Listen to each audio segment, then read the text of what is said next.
Country delight buffalo milk ని మా family వాళ్ళకి ఎప్పటి నుండో వాడుతున్నాను. ఈ పాల ఫస్ట్ యూజ్ నుండి నాకు దీనిపైన చాలా నమ్మకం వచ్చింది. Choose country delight and live better. ఈ అసెంబ్లీ సెషన్ ని బీఆర్ఎస్ బాయ్కాట్ చేసింది సార్.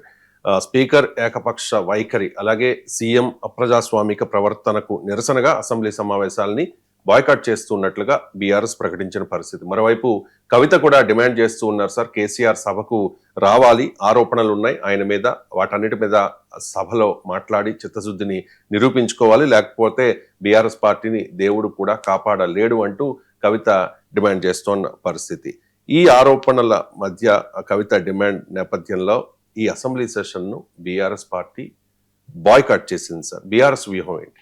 కవిత డిమాండ్ నేపథ్యంలో బాయ్కాట్ చేస్తారు. నాకు అర్థం కాని విషయం, కవిత డిమాండ్ చేయకపోతే బాయ్కాట్ చేసేది కదా.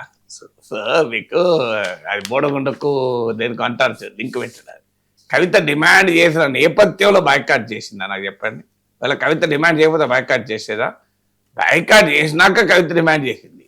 సో కవిత బీఆర్ఎస్ను వ్యతిరేకిస్తూ రాజకీయాల్లో పనిచేస్తుంది కనుక సహజంగానే బీఆర్ఎస్ నిర్ణయాన్ని ప్రశ్నిస్తుంది. అందువల్ల కవిత క్వశ్చన్ చేయడం అనేది ఇన్కాన్సిక్వెన్షియల్. మీరు దాన్ని లింక్ చేసి కవిత విమర్శ నేపథ్యంలోనే కవితకు భయపడేమైనా బీఆర్ఎస్ బాయ్కాట్ చేస్తుందా? కవితను పట్టించుకోవడం కూడా పట్టించుకోవడం లేదు బీఆర్ఎస్. అసలు బీఆర్ఎస్ రాజకీయ వ్యూహంలో కవిత ఒక ఫ్యాక్టరే కాదు. They are simply ignored. KCR ఇచ్చిన ఆదేశాలు ఏంటంటే పట్టించుకోకండి అని. అందువల్ల బీఆర్ఎస్ సభ మీరే చెప్పారు. ఇందులో ఇంట్రెస్టింగ్ చూడండి, మీరు అడిగిన క్వశ్చన్లు ఏమన్నారు? స్పీకర్ ఏకపక్ష నిర్ణయం, ప్రభుత్వ ప్రజాస్వామిక వ్యతిరేక విధానాలు, దీని కొరకు బాయ్కాట్ చేసేదని చెప్తూనే కవిత డిమాండ్ నేపథ్యంలో బాయ్కాట్ అన్నారు. సో ఏదనుకోవాలి నేను? కవిత డిమాండ్కు ఈ బాయ్కాట్కు సంబంధమే లేదు. First point. ఎస్, స్పీకర్ ఏకపక్ష నిర్ణయము, ప్రభుత్వ ప్రజాస్వామిక నిర్ణయాలు, ఇవి విమర్శలు కొత్తేమి కాదు. ఎవరు అధికారంలో ఉన్నా ప్రతిపక్షాలు ఇదే రకంగా మాట్లాడుతుంటాయి. కేసీఆర్ ప్రభుత్వంలో ఉన్నప్పుడు కూడా ప్రతిపక్ష కాంగ్రెస్ ఇదే మాట్లాడింది. వాస్తవంగా కేసీఆర్ ప్రతిపక్షం పట్ల చూపిన గౌరవం కూడా ఇంటి తేడా లేదు. ప్రతిపక్షాలను సస్పెండ్ చేయడము, ప్రతిపక్ష పార్టీలను చీల్చి చెండాడము, ప్రతిపక్షాలను గేలి చేయడం, అవహేళన చేయడము, సో ప్రతిపక్షాలను చీల్చి పార్టీలని తన బీఆర్ఎస్లో విలీనం చేసుకోవడం, ఈ ప్లేబుక్ అంతా కేసీఆర్ అనుసరించిందే కదా. తెలంగాణ వచ్చాక ఒక నూతన రాజకీయం ప్రారంభిస్తాను, నేను ప్రతిపక్షాలకు గౌరవం ఇస్తాను, అఖిలపక్ష మీటింగ్లు పెట్టి ప్రతిపక్షాలను కాన్ఫిడెన్స్లోకి తీసుకుంటాను, ప్రతిపక్ష నేతలకు విలువిస్తాను, ప్రతిపక్షాలకు వాయిస్ ఇస్తాను, ప్రతిపక్ష పార్టీలను చీల్చను, వాళ్ళ ఎమ్మెల్యేలను లాక్కోను అనేమన్నా కేసీఆర్ కొత్త రాజకీయాన్ని మెయింటైన్ చేసిందా? కేసీఆర్ చెప్పాడు కదా ఫక్త్ రాజకీయ పార్టీ మాది అని. సో ఆ ఫక్త్ రాజకీయం కేసీఆర్ ఎట్లా చేస్తాడు, రేవంత్ అట్లా చేస్తాడు. రేవంత్ ఏదో మీకు ఒక భూమి పైన అవతరించినటువంటి ఒక అనేక భిన్నమైన విలువలకు కలిగిన అవతార పురుషుడేం కాదు కదా. ఆయన కూడా కేసీఆర్ లాగా రాజకీయ నాయకుడే. కేసీఆర్ది ఫక్త్ రాజకీయం అయితే రేవంత్ది ఫక్త్ రాజకీయం కాబట్టి ఉంటుంది. అందువల్ల రేవంత్ అయినా కేసీఆర్ అయినా ఏ పార్టీ అయినా నీవు చెప్పిన విధే నిరదాక్ష. ప్రతిపక్షంలో ఉన్నప్పుడేమో అన్యాయం అని ఆక్రోశిస్తారు, అధికారంలో ఉంటే ఆ అన్యాయానికి తామే నాయకత్వం వేస్తారు. అయినా నా పాయింట్ ఏంటి అంటే, ప్రభుత్వాలు ఎందుకు ఇదంతా చెప్తున్నానంటే, ప్రభుత్వాలు ఇంతకన్నా భిన్నంగా ఉండడం లేదు. ప్రభుత్వాలు విమర్శలకు అసహనం ఉన్నాయి. పోనీ ప్రతిపక్షాలు ఏమైనా సద్విమర్శలు చేస్తున్నారంటే, ప్రభుత్వాలు ఏవి చేసినా వాటిని బదనాం చేయాలన్నది ప్రతిపక్షాల ఆలోచన. So opposition is for the sake of opposition గా వ్యవహరిస్తున్నది. రూలింగ్ పార్టీ భిన్నమైన అభిప్రాయం టాలరేట్ చేయలేకపోతుంది. ఇది పొలిటికల్ కల్చర్ కు భాగం. ఇందులో రేవంత్ రెడ్డి అతీతుడు కాదు, ఇందుకు కేసీఆర్ అతీతుడు కాదు, చంద్రబాబు నాయుడు అతీతుడు కాదు, జగన్ అతీతుడు కాదు, దేశమంతటా జరుగుతున్నది ఇదే. సో అందువల్ల ఈ పొలిటికల్ కల్చర్ ఎప్పుడైనా ఒకటే. కానీ స్టిల్ నా స్టాండ్ ఇక్కడైనా ఆంధ్రలోనైనా ఎక్కడైనా ప్రతిపక్షం అవమానాలున్నాయనో, లేకుంటే అప్రజాస్వామిక ధోరణి ఉందనో, లేదా ఏకపక్ష ధోరణి ఉందమో ఈ కారణాలు చెప్పి సభను ఎగ్గొట్టకూడదు. సభ మీకు అధికార పార్టీ ఇచ్చిన బహుమతి కాదు. సభలో సభ్యత్వం అధికార పార్టీ కృపా కటాక్ష వీక్షణాలతో మీకు లభించలే. అధికార పార్టీ కోసం మీరు సభలోకి రాలే. మిమ్మల్ని సభకు ప్రజలు పంపించారు. రేవంత్ రెడ్డో, కాంగ్రెస్ ప్రభుత్వమో, బీఆర్ఎస్ కు సభలో అవకాశం ఇవ్వలే కదా. సభలోకి ప్రజలు పంపించారు, ప్రజలకు మీరు రిప్రజెంట్ చేస్తున్నారు. అవమానాలు అనేది మంచిది కాదు, ప్రతిపక్షాన్ని గౌరవించాలో మనం చెప్తాం, కానీ ఆ ట్రెండ్ రాజకీయాల్లో లేదు. మీకు ఆ ట్రెండ్ చంద్రబాబు నాయుడు ముఖ్యమంత్రిగా ఉన్నప్పుడు జగన్ లేస్తే అచ్చెన్నాయుడు ఒకవైపు నుంచి ఇంకొక వైపు నుంచి లేచారు. ఇప్పుడు జగన్ ముఖ్యమంత్రిగా ఉన్నప్పుడు కూడా అదే పరిస్థితి మీకు. సో జగన్ ముఖ్యమంత్రిగా ఉన్నప్పుడు చంద్రబాబు మీద కొడాలని ఇవాళ మనుషులు మాట్లాడారు. కేసీఆర్ ముఖ్యమంత్రిగా ఉన్నప్పుడు అలాగే చేశాడు. ఇప్పుడు రేవంత్ ముఖ్యమంత్రిగా ఉన్నప్పుడు ఇలాగే చేస్తున్నారు. అందులో అందరే, ఇందులో ఒకే తాను ముక్కలు, ఇందులో తేడా లేదు. కానీ సభకు ఈవెన్ జగన్మోహన్ రెడ్డి సభకు రాకపోయినా నేను అప్పుడు కూడా చెప్పాను, ఆయనను పోయి రావలను శాసనసభకు అని. సో ఆయనను పోయి రావాలని శాసనసభకు. అవమానాలు ఉంటాయి, విమర్శలు ఉంటాయి, మాట్లాడినెవరు, సో గేలి చేస్తారు. అధికార పార్టీ మీకు స్పీకర్ ఆ పార్టీకి చెందిన వాళ్ళే ఉంటారు, సమయం ఇవ్వరు. దీస్ ఆర్ ఆల్ ప్రాక్టికల్గా ఉండే ఛాలెంజెస్. ఓకే, సభలో సమయం ఇవ్వకపోతే సభలో కంప్లీట్గా ఒక మౌన దీక్ష చేశారండి బయటికి.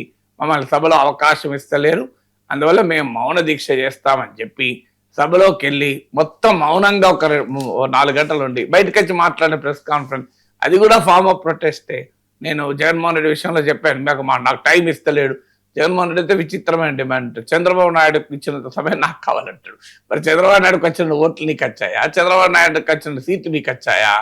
రాకపోయినా చంద్రబాబు నాయుడుకి ఇచ్చిన సమయం ఇవ్వాలి అంటాడు. సో అదొక విచిత్రమైన డిమాండ్. నేను అన్నాను, మీకు 1 మినిట్ టైం ఇచ్చినా మంచిది. ఆ 1 మినిట్ ప్రజా సమస్యలు మాట్లాడండి. మిర్చి రైతులు, అరటి రైతులు, మామిడి రైతులు అని వదిలేరు, కూర్చోండి. చాలు, మిర్చి రైతులు, మామిడి రైతులు, అరటి రైతులు అన్నారనుకోండి, ఆ 3 పదాలు అన్నదానికి ఒక 30 సెకండ్లు సరిపోతుంది. మళ్ళీ మీకు ఇంకో 30 సెకండ్లు టైం వచ్చింది అనుకోండి, అధ్యక్ష అని కూడా అనకండి, మిర్చి రైతులు, అరటి రైతులు, మామిడి రైతులు అనండి, సరిపోతుంది. కనీసం ఆంధ్రప్రదేశ్లో ఉన్న మిర్చి రైతులు, మామిడి రైతులు, అరటి రైతులు మా కొరకు మాట్లాడే అసెంబ్లీ అనుకుంటారు కదా. ఈ 3 పదాలు అంటానికి అప్రజాస్వామికి ఉన్నది. స్పీకర్ సమయం ఇవ్వడం ఏంటి? 3 పదాలు అంటానికి అయితే సమయం ఇస్తాడు కదా. లేకపోతే ఇంకో యునిక్ ప్రొటెస్ట్, జస్ట్ కామ్గా ఉండండి, మౌనంగా ఉండండి, అంతే, ఏం మాట్లాడకండి. ఇంకా ఎక్కువ మీకు సమాజంలోకి వెళ్ళిపోతుంది మెసేజ్. ఎందుకంటే అదేంది ప్రతిపక్షం అల్లరి చేయాల్సింది, మౌనంగా ఉండడం ఏంది అని. Something strange is always news. So సహజంగా ప్రతిపక్షాలు సభలో నిరసన ఎట్లా తెలుపుతాయి? నినాదాలు ఇస్తారు, మైకులు కొడతారు, వెల్లోకి దూసుకెళ్తారు, ఆ నినాదాలు ఇస్తూ బయటికి వెళ్తారు, ముఖ్యమంత్రి మంత్రులు మాట్లాడుతుంటే అడ్డుకుంటారు. ఇది కదా అపోజిషన్ ప్రొటెస్ట్ ఎక్కడైనా. నేను అనేది అంటే సలహా, బీఆర్ఎస్ మిత్రులకు సలహా ఏంటంటే, మీరు ఏం లేదు, మొత్తం ఒక రోజంతా మౌన దీక్ష, అసలు ఏమీ లేదు, సభలోకి వెళ్ళండి, మౌనంగా కూర్చోండి, ఏమన్నా తిట్టని. మొన్న ప్రియాంక గాంధీ అద్భుతంగా ఒక పాట అన్నది మోడీని, మీరు నెహ్రూ గురించి రోజు తిడుతున్నారు కదా, ఒక రోజు ఎంతసేపైనా కూర్చుందాం, ఒక సెషన్లో ఎన్ని రోజులైనా కూర్చుందాం, మీరు నెహ్రూను ఎన్ని అనాలున్నాయో అనుకోండి, అభ్యంతరం లేదు. ఇక నెహ్రూను మీకు ఓపిక ఉన్నంత అనుకోండి, అయిపోయినాక చెప్పండి, మనం నిరుద్యోగం గురించి మాట్లాడుకుందాం, ధరల పెరుగుదల గురించి మాట్లాడుకుందాం, ఆర్థిక పరిస్థితుల గురించి మాట్లాడుకుందాం అన్నది. ఎంత వండర్ఫుల్ స్టేట్మెంట్ చూడండి. మీరు రోజంతా ఇక ఏం ఒక్కరోజు కాదు 10 రోజులు తిట్టండి నెహ్రూను, మేము భరిస్తాం, లెట్ us డిస్కస్ సంథింగ్. ఇదే వైఖరి కనుక బీఆర్ఎస్ తీసుకుంది అనుకోండి, ముఖ్యమంత్రి గారికి మీకు విజ్ఞప్తి చేస్తున్నాం, మీరు కేసీఆర్ ఎంత అన్నది తిట్టుకోండి, 4 రోజులు ఇస్తాం టైం, మేము ఏం మాట్లాడం, మౌన దీక్ష వద్దాం. ఇక మీదంతా అయిపోయింది అన్నాక మేము ప్రజా సమస్యలు మాట్లాడతామని ప్రతిపక్షం అంటే ఎంత గౌరవంగా ఉంటుంది. ఒక మౌనంగా ఉండండి, పెద్ద న్యూస్ అవుతుంది. నాకు క్లియర్ గుర్తు, ఇప్పుడు ఎమ్మెల్సీగా నేను ఉన్నప్పుడు ఒక స్కూల్లో స్టూడెంట్స్ ఉన్నారు, టీచర్లందరినీ ట్రాన్స్ఫర్ చేసి పడేస్తారు. హైదరాబాద్ కలెక్టర్గా నవీన్ మిట్టల్ ఉండే, ఎవరు చెప్పిన వినకపోయేవారు. సో ఒకరోజు మీకు ఈ దీంట్లో భాగంగా అంటే స్ట్రీమ్ లైనింగ్ అది అంటారు దాన్ని. సో దానికి రేషనలైజేషన్, అది దాని పేరేమో రేషనలైజేషన్. ఎంత ఇర్రేషనల్గా చేశారంటే 80 స్టూడెంట్స్ ఉన్న కోటి ఉమెన్స్ స్కూల్, గర్ల్స్ హై స్కూల్లో, కోటి గర్ల్స్ హై స్కూల్లో ఒక్క టీచర్ లేడు, ఒక్క టీచర్. సాధారణంగా ఏం చేస్తారు, ఇట్లాంటి వల్ల ధర్నా చేస్తాం డోర్ దగ్గర, లేదా రాస్తా రోకో చేస్తాం, లేదా ఇందిరా పార్క్ ధర్నా చౌక్ వచ్చి ధర్నా చేస్తాం. నేను అవన్నీ ఏం చేయలే. నేను ఏం చేశానంటే వెళ్ళి క్లాసులు చెప్పిన. సో స్కూల్కి వెళ్ళి 2 గంటలు క్లాస్ చెప్పి ప్రొటెస్ట్ చేసిన. మీరు గనక టీచర్లు అపాయింట్ చేయకపోతే ఇలా ప్రతిరోజు వచ్చి పాఠాలు చెప్తాను. సో నేను ఒక యూనివర్సిటీ ప్రొఫెసర్ను, I'm PhD in political science, so masters in journalism, graduate in electronics. అందువల్ల నేను సైన్స్, సోషల్, ఇంగ్లీష్ అన్ని పాఠాలు చెప్పగలుగుతాను, నాకు హక్కు ఉంది, నాకు ఎలిజిబిలిటీ ఉంది, నేనేమి చదువుకోనని కాదు. అందుకే డిఈఓ చెప్పాను, డైరెక్టర్ స్కూల్ ఎడ్యుకేషన్ చెప్పాను, మీకు చూడండి నేను క్లాసులు చెప్తానని. మళ్ళీ వెళ్లే ముందు చెప్పాను, మీరు రేపు గనక టీచర్లు అపాయింట్ చేయకపోతే చుక్కా రామయ్య గారు పిలిపించి మ్యాథమెటిక్స్ చెప్పిస్తాను, ఎల్లుండి డాక్టర్ జయప్రకాష్ నారాయణ పిలిపించి సైన్స్ చెప్పిస్తానని చెప్పి వెళ్ళిపోయాను. మీకు ఆశ్చర్యం వేస్తుంది, నెక్స్ట్ డే అన్ని పేపర్లో హయ్యెస్ట్ కవరేజ్ వచ్చింది. నిరసనగా క్లాస్ చెప్తున్న ఎమ్మెల్సీ అని. పిల్లలు వచ్చి క్లాస్ అయిపోయినాక 2 గంటల క్లాస్ అయ్యాక, సార్ మాకు టీచర్లు అపాయింట్ అయినా కూడా రారా సార్ అని చెప్పారు. చాలా సంతోషం అనిపించింది, ఎంత ఆనందం అనిపించిందో. సో అలా నిరసన చెప్తే మొత్తం పత్రికలన్నీ కవరేజ్. అప్పుడు ముఖ్యమంత్రిగా రాజశేఖర్ రెడ్డి ఉండే. సో జనరల్గా ముఖ్యమంత్రులు ఏం చేస్తారు, ఎర్లీ మార్నింగ్ వాళ్ళు పేపర్లు అన్నీ చూస్తారు. ఇది చూసి సీఎం ఆశ్చర్యపోయి, ఇదేంటయ్యా స్కూల్లో టీచర్ లేకపోతే ఇంత కవరేజ్ ఏంటి ఇష్యూ అంటే, ఇలా ఎమ్మెల్సీ నాగేశ్వర్ గారు పోయి క్లాసులు చెప్పారు అని. వెంటనే ఈ ఆర్డర్ ఆఫీషియల్స్ ఇమ్మీడియట్గా నేను నెక్స్ట్ డే 11 o'clock మీకు రామయ్య సార్ని తీసుకొని పోయే వరకు 11 మంది టీచర్లు అపాయింటెడ్, ఒక్కరు కాదు, 2 కాదు. అంటే ఎంత ప్రభావం ఉందో చూడండి. ఒక్క నిరసన, ఒక వినూతన నిరసన ఎంత ప్రభావం ఉందో చూడండి. That is one way. మీకు ఎమర్జెన్సీలో ఇంకోటి చెప్తాను. ఇందిరాగాంధీ జవహర్లాల్ నెహ్రూ యూనివర్సిటీకి వచ్చారు. అప్పుడు ఎమర్జెన్సీ, ఎవరైనా నిరసన చెప్పితే అరెస్టు, మొదలే ఎమర్జెన్సీ. ఎవరైనా ప్రశ్నిస్తే అరెస్టు, ఎవరైనా నినాదం ఇస్తే అరెస్టు. ఎంతో ప్రొటెస్ట్కి అవకాశం లేదు, స్లోగన్కి అవకాశం లేదు, అసలు ఏమి ఒక ప్లే కార్డ్ ప్రదర్శిస్తే అరెస్టు, అంత నిర్బంధం. జవహర్లాల్ నెహ్రూ యూనివర్సిటీకి ఇందిరాగాంధీ వచ్చింది. విద్యార్థులు, జేఎన్యూ విద్యార్థులు ఎమర్జెన్సీని వ్యతిరేకించాలి. ఏం చేయాలి? ఏం లేదు, కూర్చున్నారు అందరూ. ఇందిరాగాంధీ మాట్లాడటానికి లేచారు, ఒక్కొక్కరు బయటికి వెళ్ళిపోయారు. ఏం మాట్లాడలేదు, ఒక నినాదం లేదు, ప్లే కార్డ్ లేదు, నిరసన లేదు, ధర్నా లేదు. ప్రశాంతంగా ఒక్కొక్కరు లేచి వెళ్ళిపోయారు.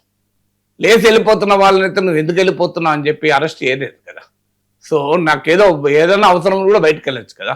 ప్రపంచంలో ఎంతటి నిరంకుశ దేశంలో కూడా హాల్లో ఉన్నోడు హాల్లోనే ఉండాలి, బయటికి రావద్దని ఎక్కడ రూల్ ఉంటుంది కదా. అందరు వెళ్ళిపోయారు, మొత్తం హాల్ ఖాళీ. జేఎన్యూ అధికారులు తలదించుకున్నారు. ప్రధానమంత్రికి ఒక తీవ్రమైన నిరసన, అంటే మౌనమే ఎంత పెద్ద నిరసన చెప్పండి. నేను ఉదాహరణలు చెప్పాను మీకు. Silence itself is a big protest. అసలు ఏం చేయలేదు, సైలెంట్గా వెళ్ళిపోయారు అంతే. మీకు ఆ ప్రొటెస్ట్ చూస్తే అసలు నేషనల్ మీడియా మొత్తం ఆ రోజుల్లో కూడా, ఎమర్జెన్సీలో కూడా అదొక పెద్ద న్యూస్ అయిపోయింది. So silent protest of students, ఏం ఖాళీ వెళ్ళిపోయారు. హాల్లో చూస్తే టీచింగ్ ఫ్యాకల్టీ కూడా నిరసన తెలిపారు. మీకు మిగిలింది ఎవరు అంటే కొంతమంది అధికారులు తప్ప ఎవరు మిగిలే. అది ఇందిరాగాంధీకి ఎంత అవమానం చూడండి. అంటే there are ways of protesting. మీకు అవకాశం ఇచ్చినప్పుడు పోనీ అవకాశం లేదు, ఒక సెంటెన్స్ మాట్లాడండి, కృష్ణా నీళ్ళు 3 సార్లు అనండి. మీకు ఉదాహరణ చెప్పాను, బెన్ జాన్సన్ అనుకుంటాను, ఇది జగన్మోహన్ రెడ్డి అప్పుడు చెప్పాను, ఫాస్టెస్ట్ రన్నర్. సో ఆయన రన్నింగ్ మీద బీబీసీ ఒకసారి కామెంట్ చెప్పింది, మిగతా వాళ్ళేమో బెన్ జాన్సన్ రెడింగ్ అని ఇట్లా చెప్పేవరకైనా అక్కడ పోయి రన్నింగ్ అయిపోయింది. సో బీబీసీ ఏం చెప్పాడు, బెన్ జాన్సన్ అన్నది అయిపోయింది కామెంటరీ ఇదే. సో కామెంటరీ అంటే ఇది వ్యూహాత్మక. మనకు పురాణాలు చెప్తారు కదా, కుమారస్వామికి విఘ్నేశ్వరునికి మధ్య గణనాయకుని పదవికి పోటీ ఉంటే కుమారస్వామి రివ్వుమని ఎగిరిపోయి పుణ్యనదుల్లో స్నానాలు చేస్తూ పుణ్యక్షేత్రాల దర్శనం చేసుకుంటుంటే బయటకు వచ్చేవారు వినాయకుడు కనబడతారు, స్నానం చేసి దర్శనం చేసుకుని వచ్చి. ఇది ఎలా సాధ్యం అంటే వినాయకుడు ఏమీ లేదు, తల్లిదండ్రుల చుట్టూ ప్రదక్షిణలు చేసి వారికి పాదాభివందనం చేస్తాడు. దాని ప్రభావంతో కుమారస్వామికి ఏ తీర్థయాత్రకు పోయినా, ఏ పుణ్యనదిలో స్నానానికి వెళ్ళినా ముందు అన్న కనపడతాడు. So that is an idea కదా. వినాయకుడు ఒక్క తల్లిదండ్రుల చుట్టూ ప్రదక్షిణాలు చేస్తే 3 ప్రపంచంలోని సర్వలోకాలను ప్రదక్షిణ చేసిన దాంతో సమానం. దాంతో వచ్చేసింది కదా ఇది. This is how you have to behave. నాకు ఏకపక్ష ధోరణి స్పీకర్కి ఏకపక్షం ఉండకపోతే బహుళపక్షం ఉంటుందా? ఇది మన తెలియని చరిత్రనా? అప్రజాస్వామిక ధోరణి ఉండకపోతే ప్రజాస్వామ్యం రండి, కేసీఆర్ గారు రండి, నన్ను తిట్టండి అంటాడు. అదే అది ప్రాక్టికల్గా సాధ్యమా?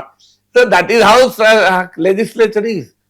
మీరు క్రియేటివ్గా, ఇన్నోవేటివ్గా మీకు అవకాశం ఇవ్వలేదు. ఇవ్వకుంటే ఏమన్నా కేసీఆర్ వచ్చి మైక్ పట్టుకొని అవకాశం ఇచ్చిన చెప్పిన కృష్ణా నీళ్ళు అనండి, తన్నీర్ అన్నట్టు కృష్ణా నీళ్ళు 3 సార్లు అనండి.